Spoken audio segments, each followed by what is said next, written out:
Ted again, folks. Um, Something we really need to take a look at. In the 14th Amendment, which codified the Civil Rights Act of 1866 into the Constitution, it talks about the freed slaves, the chattel freed slaves, or the black folks, are to have a citizenship, and it says it here, as is enjoyed by white citizens. It says a couple times, right?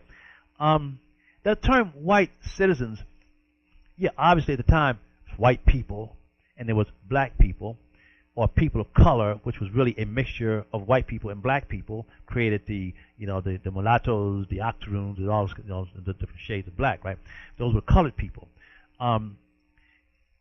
What that is actually is the white people came to America willingly from Europe, primarily England, Anglo, and they sought a dream for themselves and for their descended children after them. They came at a great risk to succeed or to fail. Whatever happened would happen to their generations after them. They understood that. So therefore they came, I like to metaphorize this into, they came on the Mayflower.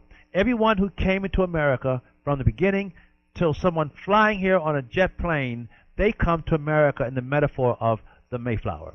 Whereas the folks that I am from, this African slave descendants, we came on, the first slaves that came to America was in Jamestown in 1620.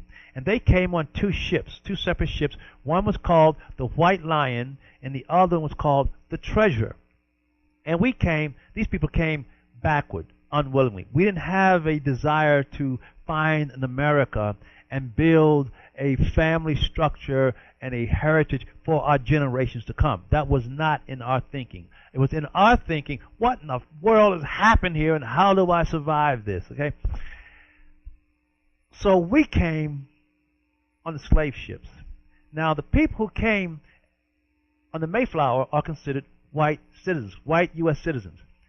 However, that doesn't just mean white now in the sense of skin color and physical features, because a person from black Africa, let's say a black Nigerian or an Angolan or whoever, comes into this country willingly through, I think it's what, Article 1, Section 8 of the Constitution, where Congress sets the laws for immigration and naturalization. They come through the front door, and they come here and they receive the benefits of white citizen. That means that you have all the Declaration of Independence and alienable rights to practice. Whereas the chattel slave, the slave people, they didn't come into the country through Article 1, Section 8 of the Constitution, but we came through the back door of the 14th Amendment via the Civil Rights Act of 1866. So there's a difference there. So anyone, whether they come from Asia, they're yellow skin, or South America or Central America with their brown skin, whether they come from Europe or Russia with their white skin, or whether they come from black Africa with their black skin, if they came here willingly, they have come on the Mayflower. For example, Barack Obama's daddy, if that is to be his daddy, came here from Kenya, but he didn't come on the Mayflower. No, he wasn't coming to seek immigration in the United States or citizenship here. He came here on a visa to visit the country and go to school, where he met his mother, you see, and he was conceived. But so therefore, once again, Mr. President has nothing to do with America on this side of things. But back to the white citizens.